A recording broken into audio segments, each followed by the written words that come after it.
गफलत में बंदे, नर जाग रे जाग जाग। शब्द सैन सतगुरु की पहचानी, पाया अटल सुहाग रे।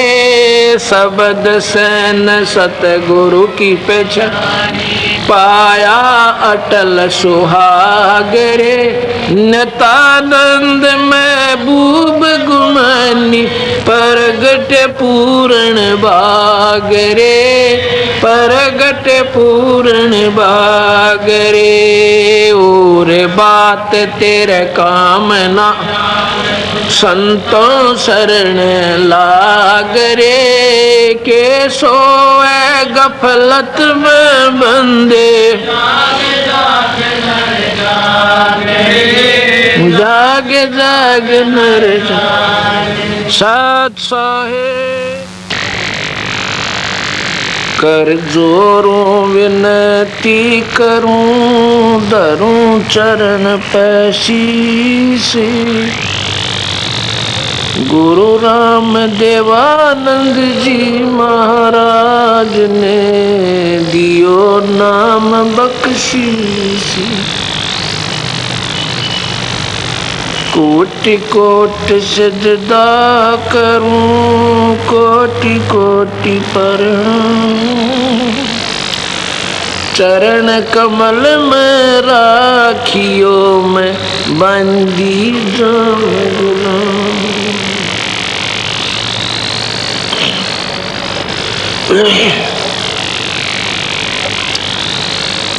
मानुष जन्म दुर्लभ है,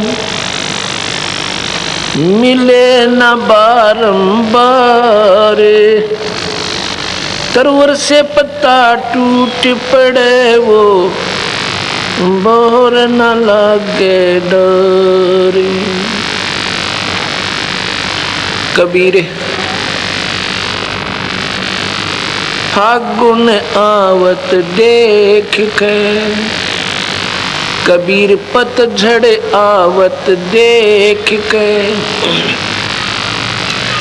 बन रोवे मन माही, ऊंची टेनी पात थे इब पीड़े हो जाए।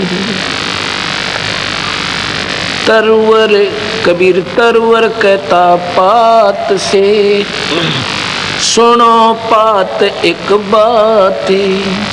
यहाँ की यह रीति है, एक आवत एक जाते। सतगुरु बंदी छोड़ भगवान कबीर साहब एक उदाहरण के द्वारा हम अज्ञानी जीवों को समझाना चाहते हैं। नादानों, आप काल लोक में रह रहे हो, प्रतिदिन ना जाने कितनी घटनाएं अखबार में पढ़ते हैं, पेपर में पढ़ते हैं, न्यूज़पेपर में, और कोई ना कोई रिश्तेदारी में, अड़ोस पड़ोस में कहीं ना कहीं ऐसी घटनाएं हम तकरीबन सुन लेते हैं। और फिर भी हमें डर नहीं बनता कि हम बाकी जो बचे हुए हैं वो निश्चिंत रहते हैं। जैसे कोई व्यक्ति जरूरी कामवश और नाइट सर्विस में जाता है, रात्रि के समय नाइट सर्विस में वही व्यक्ति जाता है जिसने बहुत ज़रूरी कार्य हो, और फिर वापस आके अपना और भी काम संभालना हो। ऐसी घटनाएं आपने सुनी होंगी कि बस एक्सीडेंट हो जाती है और वो व्यक्ति मर जाता है।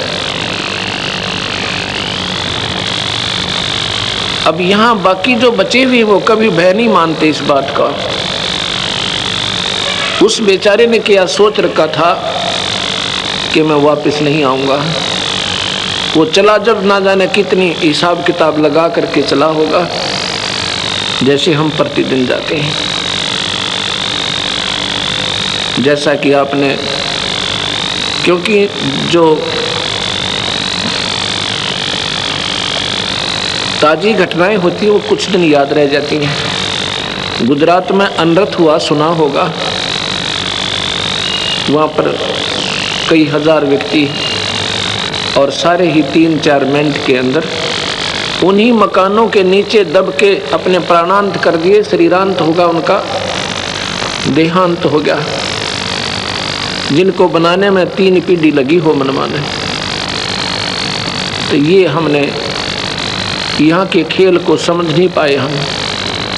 इसके बारे में कबीर भगवान कहते हैं कि तुम काल लोक में रह रहे हो और यहाँ ना जाने ये कब के बिजली गिर दे और के घटना घट जा। पीछे उड़ीसा में शाम के समय अपने प्रेम से सपरिवार सोए थे और सुबह लाश तिरती मिली। वहाँ पर 100 तिर रहे थे। समुद्र ने उछाल लिया, साइक्लोन बना और तबाह कर दिया। इसके बारे में बंदी छोड़ कहते हैं,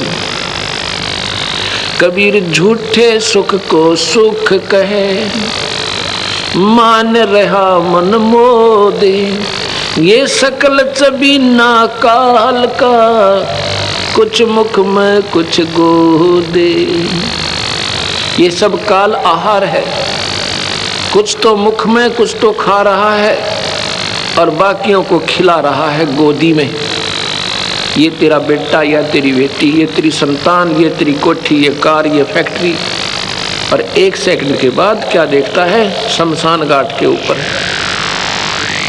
यहाँ सतगुरु महाराज कहते हैं झूठे सुख को सुख कहे, ये मान रहा मन मोद, ये सकल चबीना काल का। होए होए और कुछ मुख में कुछ गोद।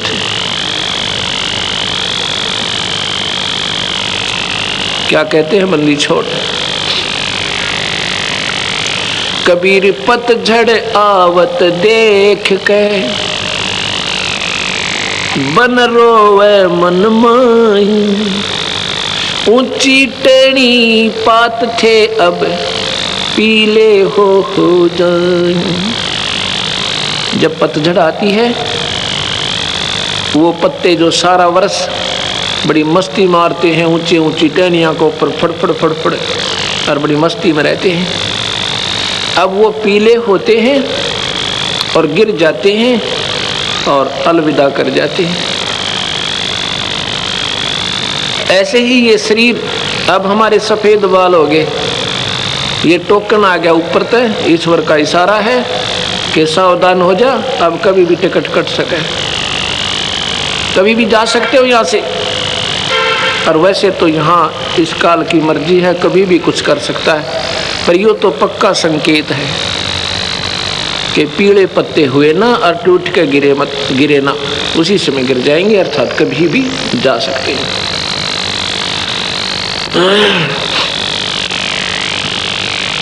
फिर कहते हैं तरवर कहता पात से, वृक्ष कहता है उस पत्ते पे कि चिंता ना करे भाई,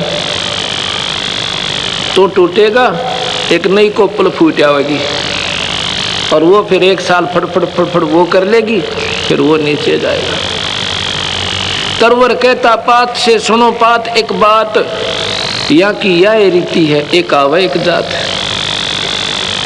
तुम लोग ऐसे में रहते हो जहाँ पर कोई स्थिर नहीं, और सथाई लोग ने तुम छोड़ आए अपनी मूर्खता के कारण, अपनी अज्ञानता के वश उस सतलोक को छोड़कर आ गए, जहाँ पर हम मरते नहीं थे, जहाँ पर हमें कोई पीड़ा नहीं थी, ये 5 तत्व का खोल नहीं था हमारे ऊपर।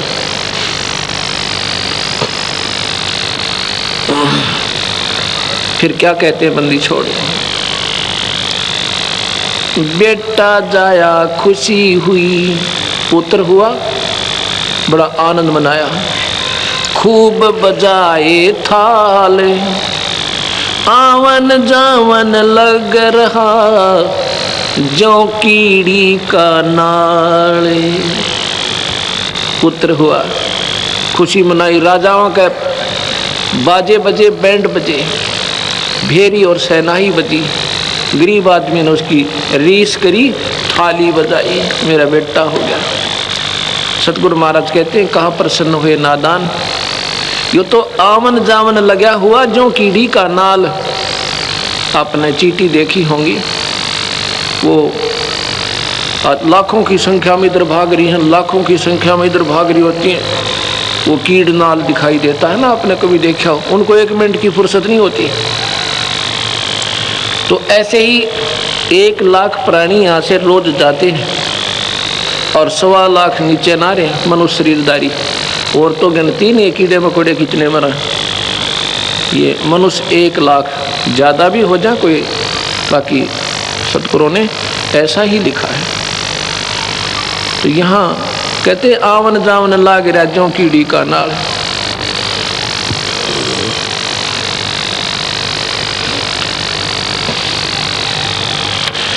कबीर धरती करते एक पग और करते समुंदर फाले, आथा पर्वत तोलते उनको भी खा गया काले। ओए होए, न कोई अनुमान कैसे पढ़ ठाया न थे कृष्ण जैसे, इनको भी काल खा गया, यू बख्शे को ना।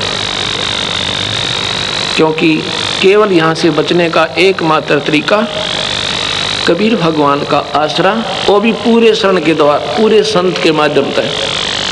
कबीर साहब ने बार बार यही कहा है कि झूठे गुरु के पक्ष को तजत ना कीजिए कान, और वो मुक्त नहीं होता वो प्राणी, वो भुगते चारों खान, फिर 84 में आ जाएगा। केवल सूखे कबीर पंथ की फीत लगा लेने से जीव काल से नहीं बचेगा। अपने घर पर मूर्ति रख ली, हम बहुत परंपरा से कबीर पंथी हैं, पंथी नहीं हम। पंथी जब होंगे तो सही संत मिलेगा और नाम सहारा मिलेगा। जब हम सतगुरु से जुड़ जाएंगे फिर काल हट जाएगा और सतगुरु हमारे सिर पर छाया रखेगा, बच्चे बच्चे के साथ होगा। एक कहानी सुनाता हूँ सतगुरु की, क्योंकि ये परम पिता है, ये अपने बच्चों के हमेशा साथ रहते हैं। मैंने सुबह भी बताया था, हरियाणा के अंदर 7-7.5 वर्ष के अंदर 1.5 लाख संगत हो गई है कबीर पंथ की, बिल्कुल फ्रेश, बिल्कुल नई। क्योंकि परमात्मा ये हमारा कोई कबीर साहब कोई व्यक्ति विशेष के लिए नहीं या जाति विशेष की नहीं है, लेकिन हम पंथी जल्दी बन जाते हैं। अब यहाँ लगा हुआ ना कबीर साहब के बारे में जानकारी दी जा रही है, साहब का फोटो है, तो काल ने आम जीव के मन में ये धारणा भर दी यहाँ तो कबीर पंथी ही जाते और मत जाना। ये बीमारी और बढ़ दी, क्योंकि काल ने तो जाल डालना है किसी प्रकार जीव सतगुरु के मार्ग से वंचित रहे। सतगुरु महाराज कहते ना हम हिंदू ना मुसलमान, हम तो एक मानव जाति के उद्धार के लिए आए थे भाई। और यहाँ कुछ दिनों के हम हिंदू हैं, कुछ दिनों के मुसलमान, फिर मर के मनमान के गधे बनाएंगे। कहे कि हम यहाँ सूख की फीत लगा रखी है। तो हरियाणा में सतगुरु की बहुत महिमा, बच्चे बच्चे के मुंह पर सामने बैठ कर सारा परिवार जो है आरती करता, जो हम करते हैं, और दिन में भजन करते हैं, सतगुरु की वाणी का पाठ करवाते हैं, और अपने आप को पिछले बीते हुए समय को याद कर कर रोते हैं, हे परमपिता मुझे ये मार्ग पहले क्यों नहीं मिला, हम इतने दिन भ्रमते और भटकते रहे। तो वो कबीर पंथी नहीं थे, अब वो कबीर पंथी हो गए। क्योंकि पंथ क्या है, सतगुरु के अनुसार साधना करना, उनके पद चिन्हों पर चलना, that is known as the panth. और पंथ कोई नो सीमा थोड़ी है किसी की। तो वहाँ बंदी छोड़ भगवान कबीर साहब की इतनी अजब महिमा है। वैसे तो मालिक सब जगह है, बिजली के गुणों का सबको ज्ञान है, और उसके गुणों की गाथा गाते कि बिजली पंखा चलाती है, बिजली पानी निकाल देती है ट्यूबवेल से, बिजली आटा पीस देती है और बहुत से काम बिजली करती है, दूध रिड़क देती है, कपड़े भी धो देती है बिजली आजकल। अब ये महिमा बना के उसकी बढ़िया बढ़िया लाइन, यानी कोई भजन बना ले, शब्द बना दे, श्लोक बना दे बिजली के, और फिर उसको गाना शुरू कर दे घर पे बैठकर, तू बहुत अच्छी है, तू बिजली पंखा चलाती है, बिजली ये करती है, बिजली वो करती है। ये तो गुण बिजली के हैं जो तुम गा रहे हो। वो बिजली लाभ देगी कैसे? वो प्रोसीजर इससे बिल्कुल न्यारा है। वो तरीका ही भिन्न है जिससे बिजली लाभ देवेगी कैसे। कनेक्शन लेना पड़ेगा, उसका फॉर्म भरना होगा, वो पूरी फॉर्मेलिटीज़ करनी होंगी, और फिर वो जब मीटर लग जाएगा, कनेक्शन मिल जाएगा। जो गुण गाया करते थे बटन दबाओ लाभ लो। ऐसे सतगुरु की महिमा गाने वाले संतों की कमी नहीं। मैंने सुबह भी बताया था, कबीर पंथ में शिष्य कम है, गुरु गणे। और वो शब्द गाते हैं, सतगुरु की महिमा सुनाते हैं, कहते हैं फलाना संत सतगुरु की बहुत बढ़िया बानी जानता है। अरे सतगुरु की बानी तो ये लिख रखी कबीर साखी, ये बढ़िया और घटिया क्या होती है? वो तो एक टेप रिकॉर्डर है जो उसने घोटका के सुना लग रहा, वो तो एज ए टेप रिकॉर्डर का काम कर रहा है। और इसमें लिखी हुई सारी ये घटिया नहीं होती सतगुरु की बानी, और उसके मुंह से कोई बढ़िया नहीं बन जाती है। हाँ, हम अलगोजा, हम कान के विषयी हैं, हम सवर पसंद करते हैं। सतगुरु ने कहा है कि कबीर हरि के नाम बिना ये नार कूतिया हो, गली गली भौंकत फिरे टूक ना डाले को। अब इसने सुनकर कलेजा धड़कना चाहिए कि हम कुतिया बनेंगी, और कुतिया बनकर के सलूक होगा अपने साथ। ये डर तो लगा नहीं? कहते नहीं, इस महाराज का बढ़िया गला नहीं था, वो फलाना बहुत बढ़िया सुनाओ था। अरे कोई बात हुई या? तुम तो नशे में हो, फिर आपके हृदय में आप नशा नहीं उतरा आपका। जैसे मैंने दिन में कहा था, कोई मुझे आकर कहे कि आपके चोरी हो गई, और मैं कहूँ कि उसने बढ़िया नहीं बताना आया, आप बताओ। फिर वो गा के बताए आपका चोरी हो गई, तो अच्छा लगेगा। कलेजा धड़कना चाहिए था कलेजे में, और चल पड़ना चाहिए था उसी समय उठकर। अगर शराब ना पी रखी होगी, न सही आदमी कह सकता है इसने अच्छा नहीं सुना, आप सुनाओ। ऐसे ही ये इतने दुख की बातें, और फिर कहते नहीं वो अच्छी सुनाता था। तेरा गजब हो, तेरे हृदय में जगह नहीं बनी ईश्वर की, इसलिए फलाना अच्छा दकड़ा अच्छा तो ये है। उसी समय दर्द हो, उसी समय हृदय के अंदर कसक उत्पन्न हो, और त्याग दे बुराई, लग जा सतगुरु चरणों में, अपना कल्याण करवा ले, तो बात हुई। तो ऐसे ही हम गाने और बजाने पर नहीं उलझना चाहिए। तो जो प्रसंग चल रहा था हम वहीं फिर आते हैं कि सतगुरु की जो महिमा है,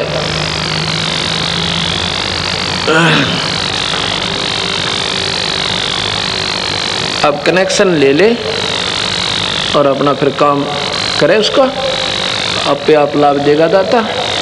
तो देखो, विचार करना होगा। सतगुरु महाराज सन 1398 जून में, यानी जेठ मास, ज्येष्ठ उतरते की पूनम के दिन सुबह ब्रह्म मुहूर्त में 1455 विक्रमी संवत में सतगुरु आए थे। ये तो हम उनके कलयुग की एक प्रत्यक्ष, उन्होंने एक जीवन यहाँ एज ए मैन, एक व्यक्ति की तरह जीवित रह कर दिखाया था। वैसे तो वो अनंत कोटि ब्रह्मांड के मालिक हैं, जब चाहें आ जाते हैं, जब चाहें चले जाते हैं, और यहाँ भी रहते हैं। तो सतगुरु के बारे में जो हम जानकारी आपको देना चाहते हैं, उस समय उनके 64 लाख शिष्य हो गए थे, 64 लाख। और दूसरे किसी को नाम देने का भी आदेश सतगुरु ने नहीं दिया था। हालांकि कमाल जैसे और सर्वानंद जैसे विद्वान बन गए थे, सतगुरु की 4 बातें सीख कर अपनी अपनी डफले भी बजाने लग गए थे, पर सतगुरु ने उनको मना कर दिया था, नादानो अपना काम बनाओ, काहे के महंत पाको तुम गधे बनोगे काल में। उन्होंने किसी को नाम देने का आदेश नहीं दिया था, केवल धर्मदास को दिया था अपने जीवन काल में। क्या उन्होंने बहुत अच्छा किया था। ना सारे अंडी पाक जानते अपनी अपनी डफली, क्योंकि उनके जाने के बाद बन गई वही बात। फिर कुछ तो रोजी रोटी का धंधा ढूंढ लेते हैं। उन्होंने आत्म कल्याण से कोई मतलब नहीं होता, हमने चाहिए अपना कल्याण कराएं, अपना बेड़ा पार करें और अपना काम बना जाएं।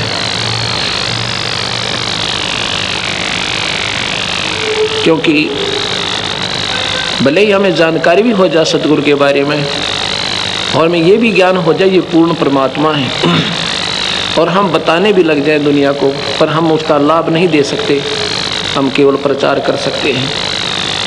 लेकिन केवल प्रचार से भी सतगुरु की बात बने कोई ना। ज्ञान हो गया कि पूर्ण परमात्मा है, उसको पाने की विधि आपके पास है, नहीं तो आप यूजलेस, व्यर्थ।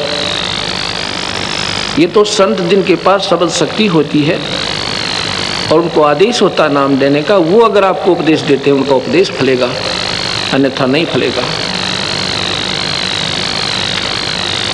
क्योंकि सतगुरु फिर शब्द शक्ति से अपने अंशों से जुड़ता है। बातें बताने वाले बहुत अच्छे मिल जाएंगे, वक्ता भी बहुत अच्छे होंगे आपके, एक से एक बढ़िया बोलने वाले भी मिल जाएंगे आपको, पर वो रोग नहीं काट सकते आपका, वो आपको कुछ नहीं दे सकते। कैसे? मुख्यमंत्री के आने से पहले मुख्यमंत्री का कहीं पर प्रोग्राम हो, उनके आने से पहले वक्ता धरती और आसमान मिला देते हैं, इतने बढ़िया लेक्चर देते हैं, इतनी बढ़िया स्पीच देते हैं, लेकिन उनका पल्ला कुछ नहीं। वो तो मुख्यमंत्री आएगा और जनता अपनी अर्ज करेगी, एक शब्द कहेगा, अच्छा भाई सड़क बना दो, कहते हैं कि स्कूल नहीं है कन्या स्कूल बना दो, उसके शब्द में शक्ति है। और वह सूखे ढोल पीटे थे पहले, उनके पास कुछ नहीं था।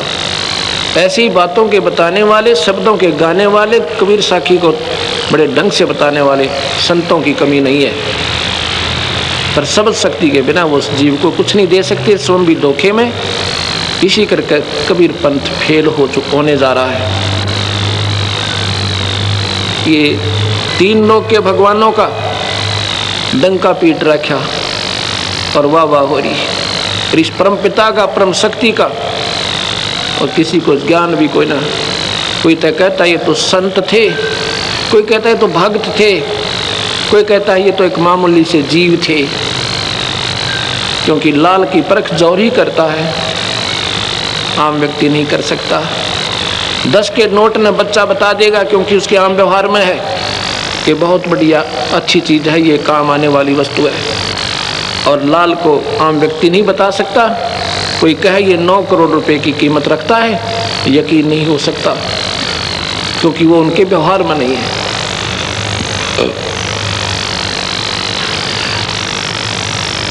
एक समय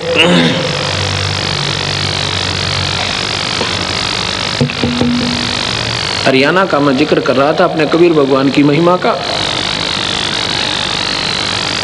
सतगुरु महाराज किसी व्यक्ति विशेष के नहीं है।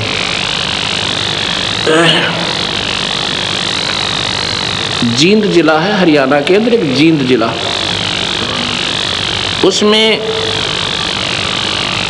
एक श्यामा दीक्षित नाम के राजस्थान के रहने वाले एक बहन है, उनके पति का नाम नवरत्न दीक्षित है।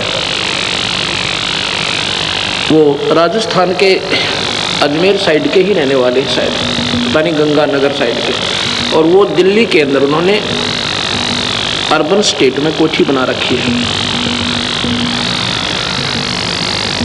वो बहन श्यामा दीक्षित, उसने कहीं दूसरे संत से नाम भी ले रखा था।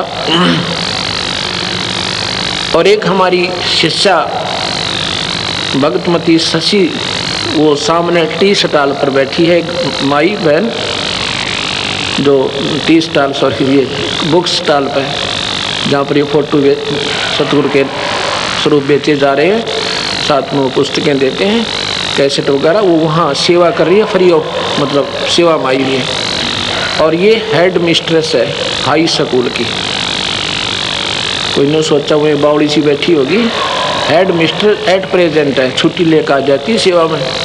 और क्योंकि ये कहती है जी मैंने आपके मिलने से पूर्व मैंने कोई संत नहीं छोड़ा, मैंने कोई पंथ नहीं छोड़ा, जहाँ जहाँ मैं गई 20 साल से कंटिन्यूस ट्राई में थी, पर मुझे स्थान अब मिला, ये कहकर रोने लग जाती है। ये और वो श्यामा दीक्षित एक ही गुरु की शिष्या थी पहले। इसने जब ये मार्ग मिला सतगुरु का, कबीर भगवान की महिमा से परिचित हुई, पढ़ी लिखी इंटेलिजेंट थी, जल्दी बात को समझ गई, और फिर इसके अड़े हुए काम सतगुरु ने मिनटा में दूर किए, तो फिर ये बहुत प्रभावी हुई। इसने उस अपनी सहेली से कहा कि आप भी आ जाओ गुरुदेव के पास, आप नाम बदल लो। वो कहती है आपके गुरुदेव कहते हैं माता मत पूजो, हनुमान भी मत पूजो, व्रत भी मत रखो, कनागत सरहद भी मत निकालो, मैं नहीं ले सकती वो नाम। क्यों? क्योंकि मैं तो माता की बहुत तगड़ी पुजारन हूँ, मैं तो बचपन से माता के ऊपर इतनी आसक्त हूँ कि नवरात्रे करती हूँ, आठा का व्रत रखती हूँ, मैं माता को नहीं छोड़ सकती।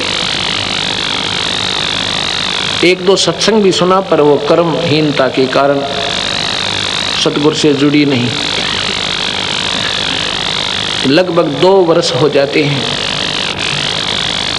एक दिन वो वही श्यामा दीक्षित इसी शशि प्रभा के साथ हमारे पास जींद आश्रम में आती है, रोती है, आंखों से आंसू नहीं सूख रहे हैं, कहती है महाराज जी मुझे नाम दे दो।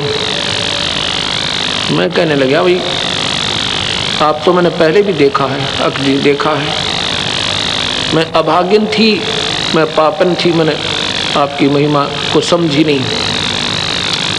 फिर शशि ने बताया कि ऐसे ऐसी बात है जी, इसने सत्संग भी सुने थे, और ये कहती थी कि मैं माता को नहीं छोड़ सकती। मैंने कहा आज भी माता को तूने त्यागना होगा, वो प्रोसीजर जो सीधी जो साधना तू करती है ऐसे नहीं करना, हम देंगे उस माता की पूजा जैसे तूने करनी है ऐसे करेगी। वो बोली जी त्याग दूंगी। मैंने कहा अब कैसे समझ आई आपके कि मेरा सत्यानाश हो गया? सत्यानाश कैसे होता है? जिसको घर पे कनक भी ना हो खाने के लिए, पड़ोसियों ने 2 बोरी गेहूं की डाली, जब उनका आटे का काम चला पेट का, और उसकी कितनी संपत्ति थी। जींद मेन बाजार के अंदर एक गारमेंट्स की दुकान थी अपनी, जिसकी अपनी कीमत लगभग 10 लाख रुपए की, और 1 लाख रुपए का उसमें सामान भी होगा। गारमेंट्स का बहुत ज़्यादा मेन कीमती सामान होता है। एक 10 लाख रुपए का कारखाना लगा रखा था हैचरी का, 3 गाड़ियाँ थी।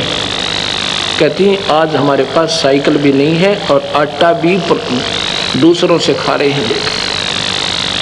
उसने कहानी बताई कि शशि ने मुझे बहुत कहा था तू आजा गुरुदेव की शरण में, पर मेरी बुद्धि भ्रष्ट हो रही थी। बचपन से ही संस्कार पड़े हुए थे, राम और कृष्ण की भक्ति और माता की पूजा, और गुरु जी भी बनाई रखे थे। और दूसरा मेरे ऊपर क्या असर हुआ कि एक दिन मैं अपनी कोठी से निकलकर शाम के 5 बजे, गर्मियों के दिन थे, ऐसे टहलने चल पड़ी। देखती हूँ एक बढ़िया सी कोठी में और माता जी का जागरण हो रहा है। उस जागरण की आवाज़ जो मैंने सुनी, माता की जय बोली जा रही थी, मेरा तो गीसा गल गया, इतना आनंद आया। और पहुँच गई कोठी में, पहली बार गई थी वहाँ। प्रतिदिन ही 5 बजे से 6 बजे तक सत्संग होता था, जागरण होता था माता का। देखी तो सैकड़ों बहन और भाई वहाँ पर विराजमान थे और बड़ा फोटो माता का, 8 भुजा वाली माता का रखा हुआ था, ज्योत जग रही थी। मैं जब बैठ गई, मुझे 5 मिनट बैठी न हुए, इतने भी माता के पास एक औरत ऐसे बेहोश पड़ी थी। उसमें से आवाज आई कि श्यामा दीक्षित, श्यामा आगे आ जा, श्यामा मेरे पास आ जा। मैंने सोचा कोई और श्यामा होगी, मैं तो आज प्रथम बार तो आई हूँ, मुझे कौन जानता होगा। नहीं उठी। 3-4 आवाज लगाई, एक व्यक्ति खड़ा हुआ, कोई श्यामा है बहन आगे आ जा, माता बुला रही है। तो मैं खड़ी हुई और श्यामा कोई थी नहीं, मैं वहाँ पहुँच गई। तो औरत बोलती है, उसमें माता बोल रही है, कहती तू मेरी 1 नंबर की भक्तनी है और 14 महीने मेरी अखंड जोत लगा दे, बुझने मत देना दिन रात, तेरी मौज मचा दूंगी। कहने लगी मैं तो और सोने पर सुहागा हो गया, बहुत खुश हुई। हे भगवान, इतने व्यक्तियों में माता ने मुझे ही चुना। घर में ब्योंत बढ़िया था, अगले दिन नहा धोकर अखंड जोत शुरू कर दी। 14 महीने में मेरा सत्यानाश हो गया, सर्वनाश। कोठी बिकी, वो दुकान बिकी, वो कारखाना बिक गया। 3 कार थी मारुति, तीनों वह बिकी और एक बच्चे की सजा हो, यानी उसको किसी झूठे सच्चे केस में कैद हो गए। वो मतलब उसकी जमानत भी नहीं हो पा रही थी। फिर मैंने कहा कि अब तू कैसे आ गई? कहती है माता दिखाई दी मुझे स्वप्न में, नहीं तो अब भी नहीं आती। क्या हुआ? उसने कहा कि श्यामा आपका नाम लेकर अगर जान बचाना चाहती है उस सतगुरु हंस के पास पहुंच जा, और तेरे मेरे बस की बात नहीं तेरे इस दुख ने निवारण करने की। आप शायद नादान ये सोचोगे महाराज अपने सतगुरु की महिमा ही गाने के लिए बातें बना रहे होंगे। कतई नहीं, जितना मैं बोलूँगा 1% भी गलत नहीं होगी और सोच आपकी अपनी होगी। क्योंकि मैंने क्या हो सकता है बेमतलब के फिजूल में थूक बिलोवन की, कोई लोभ नहीं, कोई लालच नहीं आपसे, कोई न सोचे स्वार्थवश संत और ऐसे ही डींग पेल रहे होंगे। नहीं, आज तक किसी से ये नहीं कहा है कि 10 रुपये दान दे दे या पर्ची काट दे, और कई लाखों के समागम हो चुके हैं। सतगुरु अपने हंसों को तैयार रखता है। कबीर साहब कहते जो मांगे सो बढ़ुआ, कि ये दर दर फिरे अज्ञानी, और जोगी जोग संपूर्ण जिसका मांग ना पीवे पानी। संत मांगा नहीं करते, उनका वो तो दुनिया के घर भरा करते हैं। तो मैंने उससे कहा, नाम ले लिया। कहती है उस दिन मैं रोटी नहीं खाई थी, सारा दिन अन्न नहीं था हमारे घर पर, जिस दिन नाम लिया। आश्रम में खाना खिलाया, ये सभी को कहा जाता है भंडारा सतगुरु का भोजन पाओ। फिर एक भक्त है हमारा, उनके वहाँ हम चाय पीने गए, वो साथ गई। सारा दिन हमारे साथ रही, रो रही थी। 3 दिन इंतजार किया था उसने मेरा, मैं नहीं जा पाया था किसी कारणवश। कहती है जी मैं रो रो के वापस जाती थी आश्रम से कि मैं बहुत कर्महीन हूँ, क्योंकि मुझे भगवान नहीं मिल सकते। नाम लेकर गई थी। 1 हफ्ते के बाद उसका लड़का रिहा हो गया, बरी होगा। अब उन्होंने लगभग 1.5 वर्ष हो गया नाम लिए ना। 3 लड़के और एक उसका पति और वो स्वयं, उन चारों को नौकरी मिल गई सतगुरु की कृपा से, और उनकी वो मौज होगी। अब वो रोती है और दुनिया को कहती है ये तो सतगुरु फ्री में देता है, ये लाभ तो आपको फ्री ऑफ कॉस्ट। जो असली मूल दुख आपका जन्म और मरण का, वो सतगुरु काटेंगे। जग सारा रोगिया रे, जिन सतगुरु वैद न जाना। जग सारा रोगिया, जग सारा रोगिया रे, जिन सतगुरु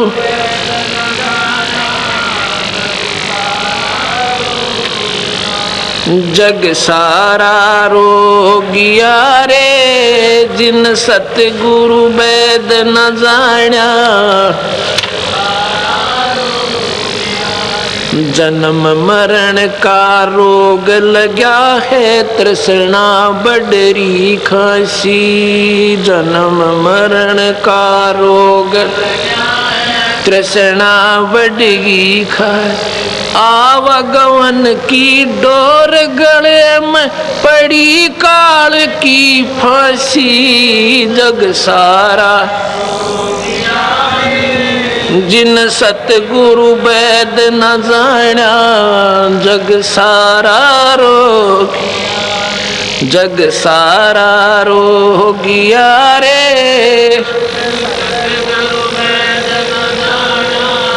जग सारा रोगिया। साचा सतगुरु कोई न पूज, झूठे जगपतियासी। साचा सतगुरु कोई न पूज, झूठे जगपतियासी। अंधे की बागही अंधे न मार्ग कौन बतासी। जग सारा रो, अरे जिन सतगुरु वेद न जाण्या। जग सारा रोगिया रे,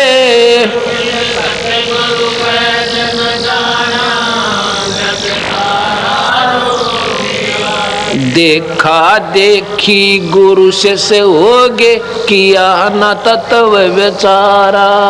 देखा देखी गुरु से होगे, किया न तत्व। गुरु शिष्य दोनों के सिर पे काल ठोके पंजारा। जग सारा, अरे जिन सतगुरु वेद न जाण्या। जग सारा रोगिया रे,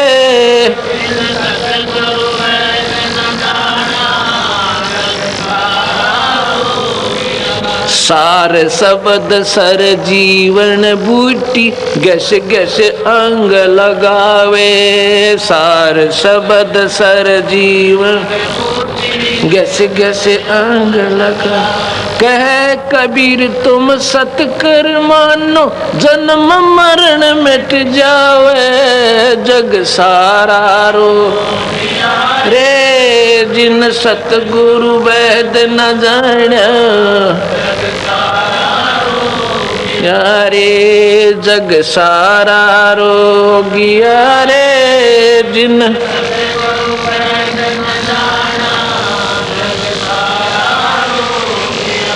सार शब्द सर जीवन बूटी, गैस गैस अंग लगावे। सार शब्द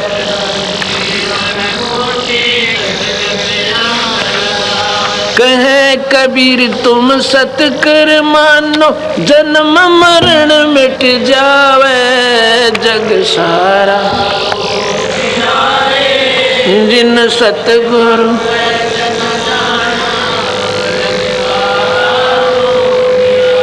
सत साहिब। अब जो मैंने आपको बताया कि वो परिवार अगर उससे कोई मिला है, जिसके पास भी जाता है जाती है वो पूरा परिवार, सारे परिवार ने नाम ले लिया। जहाँ भी वो जाकर कहते हैं कि अगर आपने अपनी जिंदगी सफल करनी है, इस संसार में भी अगर अपने सुख चाहिए तो सतगुरु शरण में जाओ। और परलोक का बेरा ज्ञान तो अब हुआ, हम गलत साधना कर रही थी।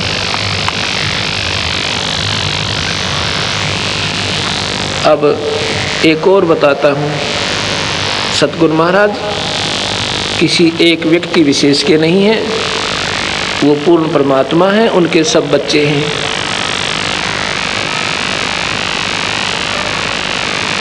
उसी जींद जिला में पटियाला चौक पे एक रमेश नाम का, रमेश जैन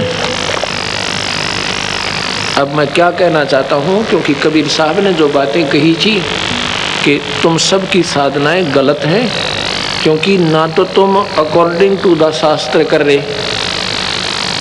गीता में लिख रखा है भाई कि देवी देवता मत पूजो, और ना पितर पूजो ना देवता पूजो, ये तुम्हें कुछ नहीं दे सकते, नरक दे सकते। परमात्मा का भजन करो। लेकिन हमारे समाज में ये गीता के प्रचारक कहलाने वालों ने भी ये बात समाज को ना बताई। अगर ये बताई होती तो कौन श्राद्ध निकाला है और कौन पितर पूजे, क्योंकि लिखा है गीता के 9वें अध्याय के 25वें श्लोक में, भूत पूजने वाले भूत बनेंगे। अब सभी भूत पूज रहे हैं, वो हमारे पूर्वज भूत पूजते थे, वह भूत बन गए, अब उनको हम पूज रहे हैं, हम भी भूत बन जाते थे। कबीर साहब की शरण में आते थे। और देवी देवता पूजने वाले देवी देवताओं के वहाँ नौकर लगेंगे स्वर्ग में, उनके बच्चे खिला करेंगे, उनके पैरे पपड़े रहा करेंगे हैं, और उसके बाद गधे बन जाएंगे देवता भी और उनके वह सेवक भी। इसलिए भगवान भजो भाई, पर किसी का समझ में ना आई। लिखा है गीता जी में कि शास्त्र के विरुद्ध साधना करने वाले प्राणी कभी ना तो इस लोक में सुखी हो सकते ना परलोक में।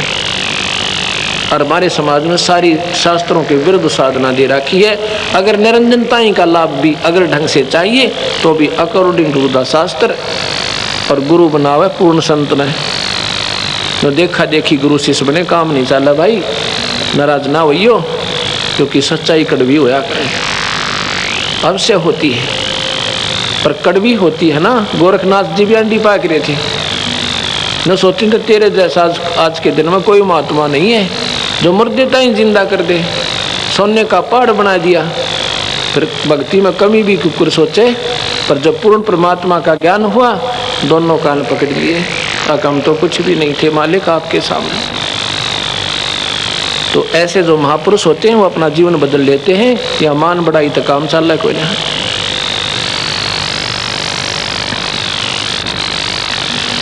तो जो हम कहना चाहते थे आपको, सतगुरु महाराज कोई व्यक्ति विशेष के नहीं है। गीता जी में भी ये लिखा है कि तो अगर हम निरंजनता ही का तक का भी लाभ चाहते हैं, काल तक का, क्योंकि गीता में काल भगवान कहता है मैं काल हूँ, और अपनी साधना बताता है ऐसे करो अर्जुन, गुरु बनाओ और भाई ओम नाम का जाप करो, और साधना मत करो, केवल एक ईश्वर की साधना। फिर कहता अर्जुन तने पूर्ण मुक्ति चाहती है, उस परमात्मा की शरण में चला जा। गीता के 18वें श्लोक का 40वां 18वें अध्याय का 40वां और 62वां श्लोक प्रमाण देता है। अध्याय 8 का 9, 10 और 11 प्रमाण देता है, पढ़ के देखो। और पूरा का पूरा 13 और 14 अध्याय और 15 अध्याय उस परमात्मा के बारे में पूरा प्रमाण दे रखा है, उस अविनाशी ईश्वर के बारे में। उसका भजन करो भाई, पूरी मुक्ति वो देगा, और वो सबका पालन करता है, वही सबका जो है ना परमात्मा पूज्य है। लेकिन हमारे समाज में उल्ट साधना डाल दी। वो रमेश जैन, उसके घर में 5 सदस्य, 6 सदस्य, 2 लड़के, 2 लड़की और 2 स्वयं। एक बड़ी लड़की, दूसरे नंबर की, और फिर 2 लड़के जुड़वा। जब वो सतगुरु की शरण में आए इस दास के माध्यम से, वो छोटे लड़के जो जुड़वा हैं वो 7 वर्ष के थे। उस समय उस परिवार की क्या हालत थी, बड़ी से छोटी लड़की, उसको मिर्गी के दौरे पड़ते थे। मिर्गी, उस समय वह लगभग 10 वर्ष की होगी। दोनों लड़के जब से जन्म से पैदा हुए थे, उनके ऊपर लगभग 3 लाख रुपए वो स्वयं बताता था लग चुके, और ट्रीटमेंट चल रहा था। उसकी पत्नी का नाम कमलेश है, उसको दमे की बीमारी थी, दमे की बीमारी थी। जब उसने नाम लेने के लिए वो आए, किसी सेवक ने बताया, मैंने उसको कहा कि आप जैन हो? कहा जी। तो आप थानक में भी जाते हो? हाँ जी। अब देखो, पूजा किस लिए करते हैं हम? गोली किस लिए खा रहे हैं, कैप्सूल किस लिए ले रहे हैं? ट्रीटमेंट के लिए कि बीमारी कट जाए। कहाँ जी, जब बीमारी आपकी कट नहीं रही तो आप दूसरे डॉक्टर के पास जाइए। कहाँ जी, जाना ही पड़ता है। तो फिर क्या करोगे? जो वो डॉक्टर कहे ये कैप्सूल खाओ, ये छोड़ दो, तो तुम पहले खा रहे हो, इनको मत खाना, तो आप क्या करोगे जी? छोड़ दूंगा और नए खाओगे ना जो वो देगा। कहाँ जी, बस ऐसे ही है। मंदिर में भी जाते हो? कहाँ जी। मंदिर में भगवान है? ना जी। क्यों मैं जाते क्यों हो? जाता था ही भी नहीं जाऊं। भगवान होता तो मेरी बिरान मट्टी ना होती, हम बहुत जाते थे। आप जैन धर्म में भी गए हो, वहाँ भी संतों से मिले हो कि मिले हैं जी? खूब। उन्होंने जो कहा हमने सब कुछ किया। और गुग्गा पीर भी पूजा, हनुमान जी भी पूजते हैं।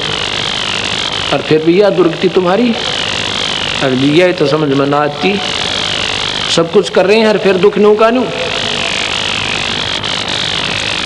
अब अगर तुमने सतगुरु शरण में आना है, सब पूजाएं त्याग दो, केवल जो हम कहें ऐसे करो, अपने भगवान का भजन करो। ये तो तुम्हें जन्म मरण से छुटवा होगा। और जो तेरे घर पर कह रहे हैं इसको फ्री में ठीक करेगा जाता है, क्योंकि ये पूर्ण परमात्मा है। ये तो मुफ्त में रूंगे में देते हैं कि ये भोली आत्मा इस दुख के पहाड़ से हल्का होने से शायद भगवान बचेगा, वैसे तो नहीं बचा जा सकता। उस दिन उसने कहा जी जैसे आप कहोगे वैसे करेंगे। पक्के जैनी थे हम, एक नंबर।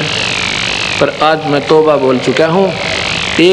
एक दुकान है सफेद उसकी, ये हार्डवेयर की, और पेट गुजारा तो दूर रहा, शर हो गए लाखों रुपया दुनिया की, कर्जा हो चुका है। उस दिन उस पर पूरे परिवार ने नाम लिया, पूरे परिवार ने नाम लिया। बीड़ी शराब मांस तम्बाकू कभी नहीं छूना। कहते जी मांस अंडे तो हम खाते नहीं, शराब भी नहीं पीते और ना बीड़ी पीते, ये तो हम पहले से ही नहीं करते। वह बहुत अच्छा।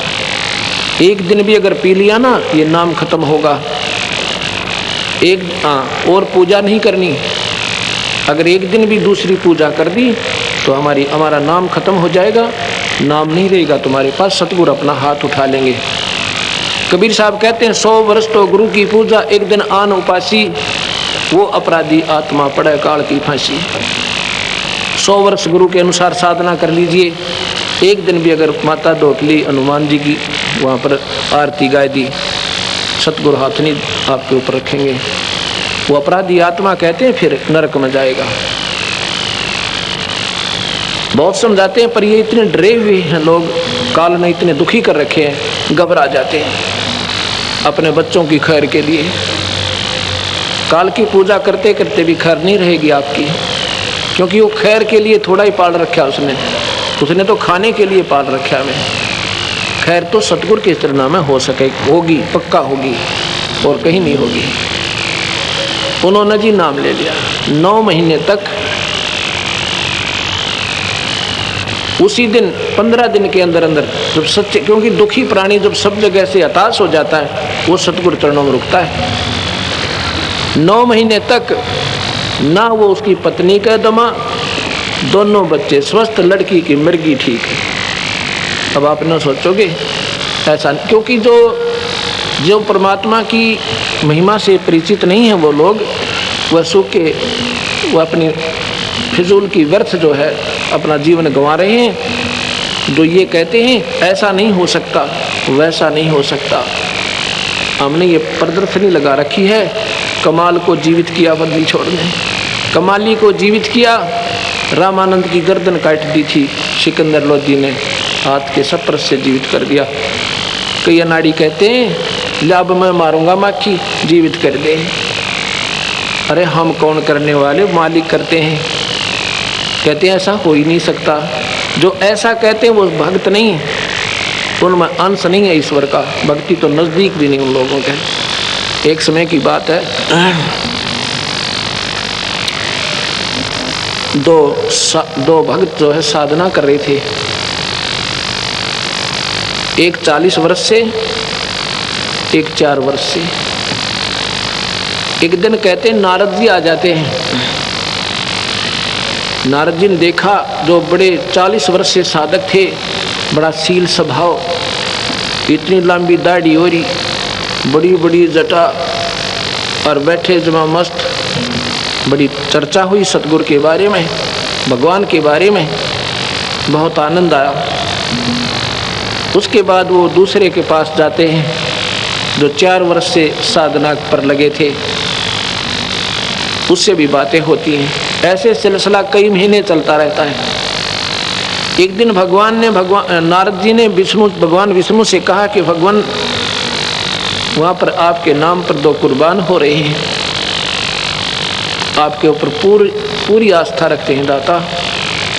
कबीर साहब बोले उनमें से एक है भाई सही आस्था वाला, एक नहीं है।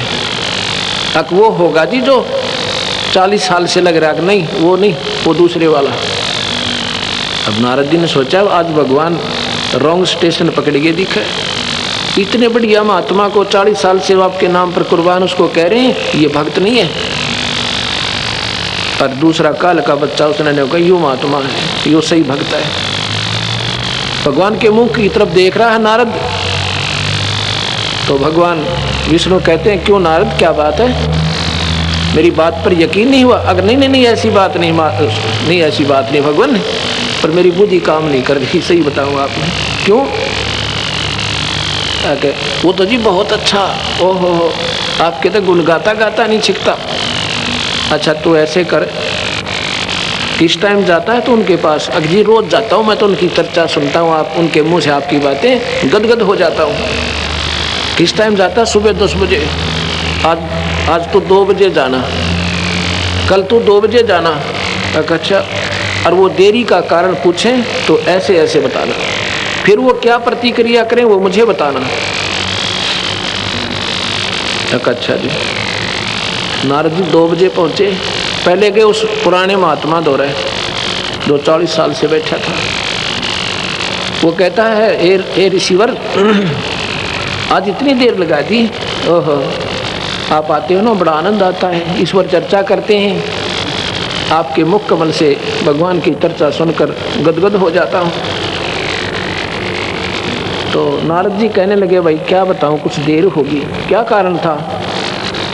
कि ऐसे ऐसे कारण था, भगवान विष्णु ने एक सुई की नोक के अंदर से, सुई का जो होता है ना धागा डालने का, उसमें से हाथी निकाल दिया। वो कहता है नारद जी क्यों झूठ बोल रहे हैं, ऐसी बात कहो जो कि तलवा लागती हो, ऐसे गप्पे नहीं मारा करते, तुमने तो बैठा रखा देश का, ये भक्ति भ्रष्ट कर रखी है। वो लाल हो गया जियो तक, और 40 साल वाला महात्मा।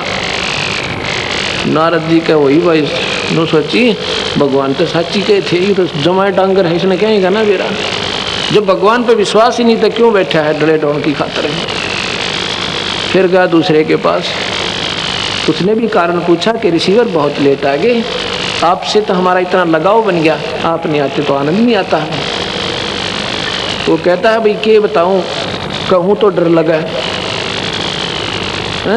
और ना कहूँ तो डटा ना जा मेरे पे, रुका नहीं जाता। बता दो फिर क्या बात हुई? कि भाई ऐसे ऐसे भगवान विष्णु ने सुई की जो है ना धागा डालने वाला, उसमें से हाथी निकाल दिया। और भाई मैं तो देख इस इंतजार में बैठा रहा, कैसे निकालेंगे। वो कहता है ए नारद जी, वो सारी पृथ्वी ने निकाल दे, ये तो एक अच्छी की बात करी आपने। उस महात्मा की उस 4 साल के साधक के चरणा में सिर टेक दिया नारद जी ने। धन है तेरी माँ ने जिसका जन्म लिया। जो भगवान पर विश्वास नहीं करते उनका कोई फायदा नहीं भक्ति करने का। और ये ऐसे नहीं वैसे नहीं, ये भगवान की डिक्शनरी में नहीं है। परमात्मा जो चाहे सो कर सकता है। अगर ऐसी आस्था है तो भक्ति कर रहे हो, ना तो डरे ढो रहे हो।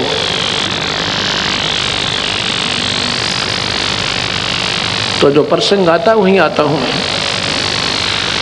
एक बार फिर क्या आ जाती है, 9 महीने के बाद उस रमेश जैन के परिवार में आपत्ति फिर आ जाती है। वो सारे बीमारी, बच्चे भी बीमार, सिविल हॉस्पिटल में एडमिट, और उस कमलेश का दमा और उस लड़की को मिर्गी फिर पड़े। मेरा वहाँ पर 1 हफ्ते के बाद जाना हुआ जींद आश्रम में। मेरे पास वो सारा परिवार आया, कहते हम तो मर गए जी।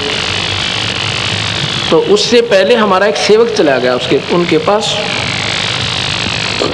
उससे कहने लगे हमें तो बहुत दुख हो गया। फिर आपत्ति आ गई, ज्यों की त्यों होगी बात, पता नहीं क्या कारण है। उसने कहा तुमने कोई गुरु मर्यादा तोड़ी है, कोई नियम नहीं निभाया।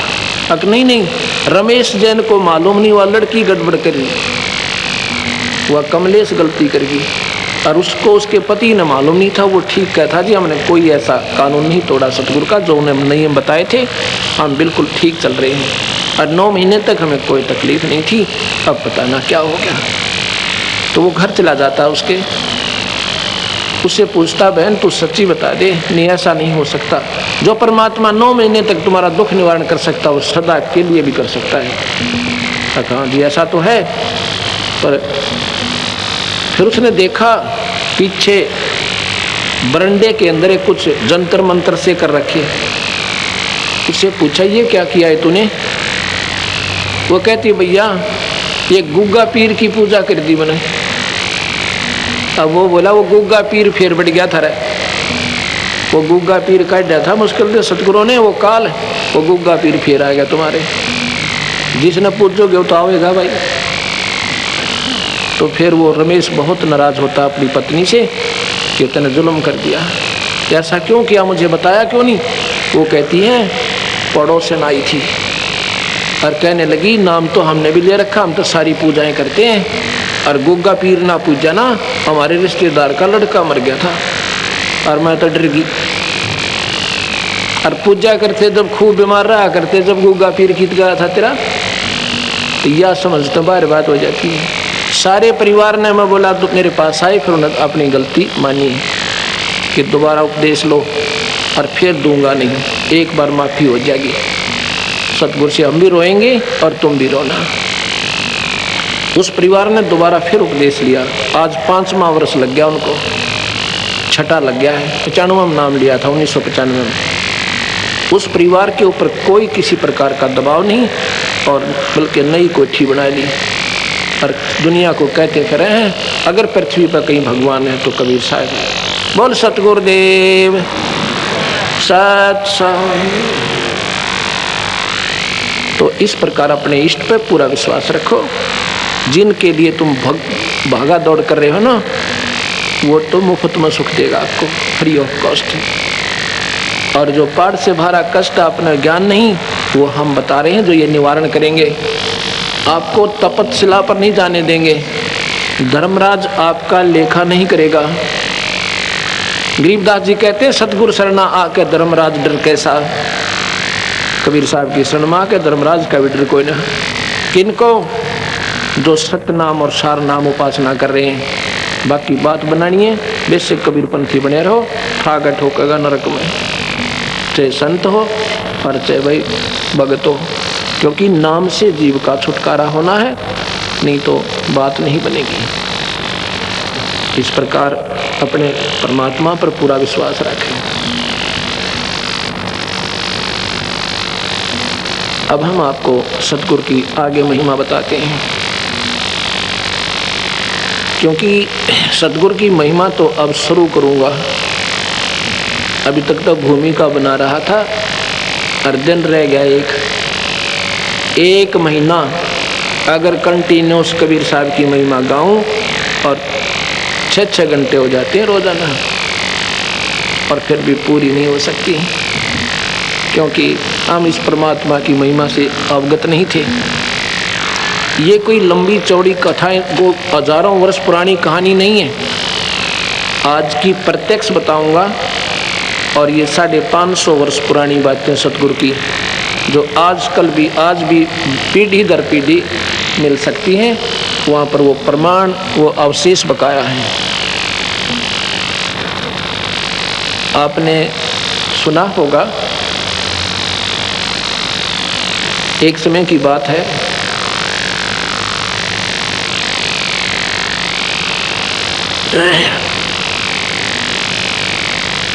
वीर देव सिंह बघेल काशी नवाब, उन्होंने अपने बाग में सत्संग करवा रखा था। ये राजा लोग कैसा जागरण करवाते हैं, कैसा सत्संग करवाते हैं। मेरे जैसे किराए के संत उनको आमंत्रित कर देता है और वो पूजा के लालच में इकट्ठे हो जाते हैं और उनको कहता है वहाँ बाग में बैठ के सत्संग कर दो। और अपने चेले चपटे हुए बैठे होते हैं, उनके नौकर नाकर वो आकर बताओ जी इसने बहुत बढ़िया अच्छी बातें बताई, इसने बहुत अच्छी बताई, इसने बड़ा बढ़िया गाना गाया। जो उनको आकर कह देते हैं ये अच्छी सराहना कर देते हैं, उसको औरों को 1-1 रुपया दक्षिणा देता है, उनको 10-10 दे देता है और वह कूदते जा। फिर ना राजा का कोई असर ना उनका कोई कल्याण। ऐसे सत्संग हो रहा था, सत्संग हो रहा था और कबीर भगवान भी जा बैठे, क्योंकि वो साधु बैठे सारे बड़े बड़े आसना पे, उनके गद्दे ला रखे। राजा घर में कमी क्या की थी, 2-2 गद्दे बिछाकर बढ़िया चादर बिछा रखी उनके नीचे, और भगवान जाकर नीचे बैठ जाते हैं। क्योंकि जिस लाल ने भले ही जमीन पर रख दे, लाल ने भले ही किसी फटे पुराने कपड़े में बांध दे और चाहे तिजोरी में रख दे, उसकी कीमत उतनी ही रहती है, वो कम नहीं होती। और कौड़ी ने चाहे अलमारी में धर ले, चाहे तिजोरियाँ के तीसरे ताले के अंदर रख ले, उसकी कौड़ी कीमत रहेगी, ज़्यादा नहीं होती। साहब बैठे हैं और वो महात्मा लोग अपनी अपनी गा रहे हैं। जब सभी ने अपने अपने सत्संग सुना लिए, एक कहता है भगत जी आप भी सुनाओ। परमात्मा को तो भगत जी कहते हैं। कहते हैं भगत जी आप भी सुनाओ। कहते हैं महात्मा ने सबको सुना ही दिया, बाकी छोड़ा ही कोई नहीं, क्या सुनाओ। नहीं नहीं आप भी सुनाओ कुछ। सतगुरु बोले मैं सुनाऊंगा ना, यहाँ कोई नहीं रटेगा, सारे भाग जाओगे। नहीं नहीं ऐसी क्या बात है, सुनाओ। क्यों नहीं सुनाएंगे। ईवा कोई तो रामकृष्ण के गुण गावे, को हनुमान जी के गुण का बता रहा, और कोई देवी की महिमा, अपनी अपनी डफली अपने अपने राग। सतगुरु ने फिर शुरू किया, सारी कहानी बताई। कहते हैं भाई ये ब्रह्मा विष्णु महेश भी नाचवान परमात्मा है, ये 3 लोक के ईश्वर हैं, इनको भी काल खाएगा और तुम सब काल के मुंह में हो। उस पूर्ण परमात्मा का भजन करोगी और पूरे संत तक लेकर जब बात बनेगी। वो तो जी लाल हो गए सारे। कहते तू कौन कहाँ से आ गया है, क्या कृष्ण से भी बड़ा है कोई। मैं कहूँ था ना भाई मेरी एक नहीं सुनोगे, क्योंकि दर्द होता कड़वी चीज सुनकर। एक उनमें से चल गया, राजा के पास जाता है, कहता जी एक सिरफरा आया हुआ है और पता नहीं क्या क्या कहता है। कहता है ये कृष्ण जी से ऊपर कोई शक्ति बताता है और अपने आप को कहता है मैं खुदा हूँ, मैं अल्लाह हूँ, मैं भगवान हूँ। और जी वो तो बहुत गलत बोलता है, और गलत के बोला हुआ नो की नो बता रहे थे सतगुरु, पर वह सच्चाई कड़वी होती है। राजा ने कहा कि उसको लाओ बुला के यहाँ पे। एक छड़ीदार गया, सिपाही, उसने कहा कि चलो तुझे राजा बुला रहा है, क्या डींग मार रहा था तू यार। सतगुरु कहते हैं भाई राजा को अगर गरज है ना यहीं आ जाएगा, आपा नहीं जाते। उन्हें जाकर दी नमक मिर्च लगा के कहा कि क्या जानूं तेरे जैसे राजा 300 फिरते हैं, वो तो बहुत अहंकारी है, वो तो आपको भी कुछ नहीं मानता। राजा वीर सिंह देव बघेल उसके 16 दिन आते हैं, उसके भाग जगाने गए थे मालिक वहाँ पे। उनको तो लगना नहीं था कि वो तो सारे अंडी पाक रहे थे महात्मा थे, उन्होंने तो मानना नहीं था, पर वो जरूर सुन दिया। वो वीर सिंह गया वहाँ पे। वीर सिंह जब नजदीक आया ऐसे क्रोधित होकर, सतगुरु का आसन 1.25 हाथ ऊपर था जमीन से, उसी को दिखाई दे रहे थे ऐसे जमीन से ऊपर, और तो नीचे बैठे, वो जमीन से इतना ऊंचे सथाई मालिक। अब वीर सिंह का तो पानी पड़ गया, चरणों में दंडोत प्रणाम किया। बख्श दो मालिक, बख्श दो। हमारी इतनी औकात, सब एक सीधी में लंबे हो जा तो। और देखें यो तो कति गर्म होकर चले थे वहां से, क्या हो गया राजा को। वो सतगुरु ने आसन पर स्थित हो जाते हैं नीचे जमीन पर, कहते हैं मालिक क्या बात थी, मुझे भी सुना दो। आया था बकवाद करने, फिर कहता मुझे भी बता दो, कोई ऐसी शक्ति है। सतगुरु कहते हैं मैं को पागल थोड़ा ही हूँ, जो मैं वैसे ही थोड़ा ही कह रहा था राजा। उन्होंने ये सारी सृष्टि रचना सुनाई।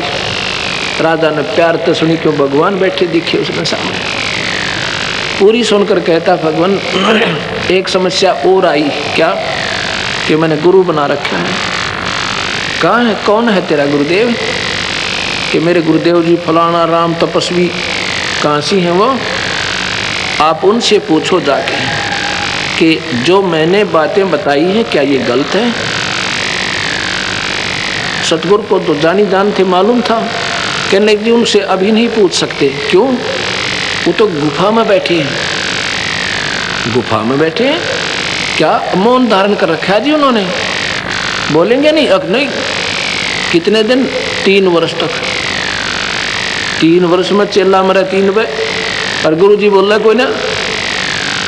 एक बात बता भाई वीर सिंह जी, जैसे तेरे गुरुजी साधना कर रहे हैं, क्या तू कर सकता है ऐसे? गुफा में बैठ के बाल बच्चे छोड़ के और मौन रह कर तपस्या, यानी बिल्कुल खाना पीना भी त्याग दे। कहते जी वो तो उपवास भी रखते हैं, केवल फलवाहार कर रहे हैं। आप कर सकते हो वहाँ जाकर ऐसी तपस्या? ना जी हम पे कहाँ छूटे, ये परिवार, ये घर बार, राजकाज। तो तेरे गुरुदेव पार होएंगे मौन रख कर, फलो आहार करके। उनकी साधना तो यही है, क्योंकि वो स्वयं भी कर रहे हैं, तो अनुयायियों ने भी ऐसे ही करनी चाहिए, तभी तो बात बनेगी।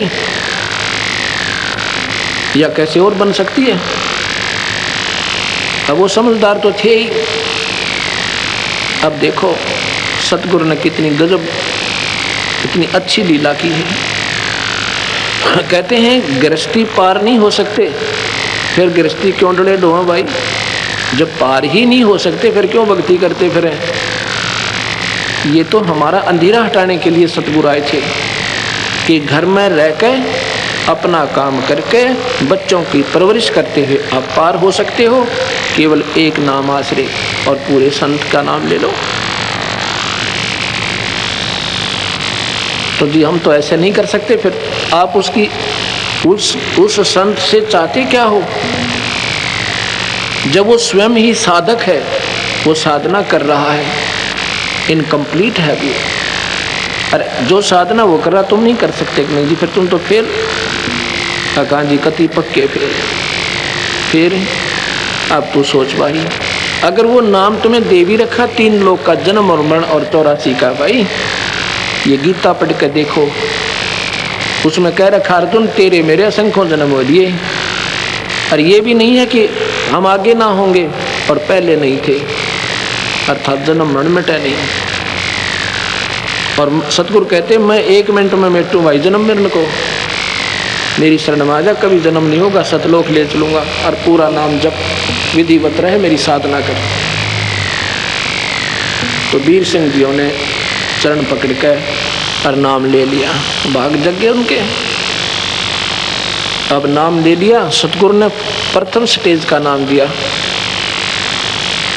3 स्थिति में सतगुरु नाम को पूरा करते थे।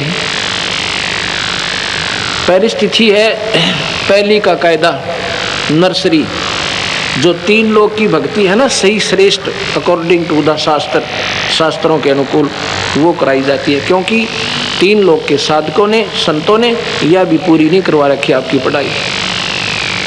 उसके बाद सतनाम देते थे सतगुरु, ये भी देख लेते थे ये कितना रुकेगा तेरे आपके वचनों पे। उसके बाद सतनाम दिया करते थे। जो मैं आपको पहला नाम देता हूँ ये हमारा मूल मंत्र नहीं है, ये तो फर्स्ट एड है। उसके बाद सतनाम दूंगा। दोबारा जब यहाँ कभी सतगुरु की कृपा होगी आएंगे, ये 4 महीने आपने ये अवश्य जाप करना होगा। उसके बाद आपको दूसरा सतनाम दिया जाएगा। सतनाम के बाद फिर सारनाम दिया जाता है जब ये जीव मुक्त होगा। अब यहाँ कई बातें होती हैं। कबीर साहब धर्मदास को सीधे मिले थे, उनको नाम भी दिया था और आगे नाम देने के लिए आदेश भी दिया था। उन्होंने क्या नाम दिया था उनको, ये पूरा प्रमाण है। और साथ में ये कहा था कि जिसके पास सार शब्द नहीं है धिक्कार है उसका जीवन। सतनाम तो है ही, लेकिन जिसके पास सार शब्द नहीं है उसका जीवन व्यर्थ है, वो साधक पार नहीं हो सकता। अब यही तो समस्या है कि ना तो हम सतगुरु के शास्त्र से परिचित, किसी ने कान पकड़ रखा, किसी ने टांग पकड़ रखी है। एक समय कहते हैं 5 अंधे थे, वो कहने लगे भाई हमने कोई हाथी दिखा दे। एक कहने लगा हाथी दिखा दे। भाई तुम देखोगे कैसे कि हम अपने हाथों से काम ले लेते हैं आँखों का। वो कहने लगे अच्छा भाई हाथी तो हम दिखा देंगे। ऐसे कोई गाँव में आ रहा था, ऐसे रोटी मांगनी है हाथी के साथ, उसको कह दिया भाई 2 मिनट हट जाए ना हाथी दिखा दे। वो चारों तरफ वो अंधे छोड़ दिया हाथी गए, अपनी अपनी अनुभूति करने लगे, अपना अपना एक्सपीरियंस उन्होंने देखा कि एक ने तो पैर मिल गए, उन पैरों को नीचे से ऊपर तक खूब अच्छी तरह निरीक्षण करता है। एक का काना का हाथ लग गया, वो कानों के ऊपर से खूब अच्छी तरह उनको देख रहा है कि वो पूछे तो बता दूंगा कैसा होता अच्छी। एक पूछड़ को, एक सूंड को और एक पेट पर का हाथ फेरा, पांचों आगे देख कर। रास्ते में पूछा कहाँ गए थे सूरदास, कि हाथी देख कर आए हैं भाई। तुमने हाथी देखा कैसे भाई? अगर देखा क्यों, हम बता दें पूरा पूरा। अगर बता होता है, एक कहता हाथी होता है थंब जैसा, थंब खंबा नहीं होता, क्योंकि उसने पैरों का निरीक्षण कर रखा था। वो कहता हाथी थंब जैसा होता है, पिलर अनप्लस्टर्ड पिलर हो है ना, जो बोला ऐसा होता है। एक बोला ये झूठ बोलता है, हाथी होता है पाइप के सा, वो सूंड पर के हाथ फेर रहा था। तीसरा कहता नहीं नहीं हाथी होता सूप जैसा, सूप माने छाछ, वो कानों के ऊपर से पूरी निरीक्षण कर रहा था। तीसरा चौथा कहता है ये तीनों झूठ बोल रहे हैं। हाथी होता है पटे जैसा, वो पूछड़ पकड़ रहा था, पूछ के दूम पर क्या हाथ फेर रखा था, एक्सपीरियंस कर रखा था। तीसरा कहता नहीं नहीं हाथी होता है दीवार जैसा, कच्ची भींत हो ना, प्लास्टर मड प्लास्टर कर रखा हो, मिट्टी की लिपाई कर रखी हो, वो पेट पर का हाथ फेर रहा था। वो पांचों लड़े आपस में। तो उस आँखें वाले ने बताया भाई, आंखों वाले ने कहा ये तो these are the parts of the elephant, ये तो हाथी के हिस्से हैं जिन्हें तुम हाथी मान रहे हो। इन सब को मिला के हाथी, और वो जो उसकी सही स्थान है वो तुमने देखा ना, जो कमर पर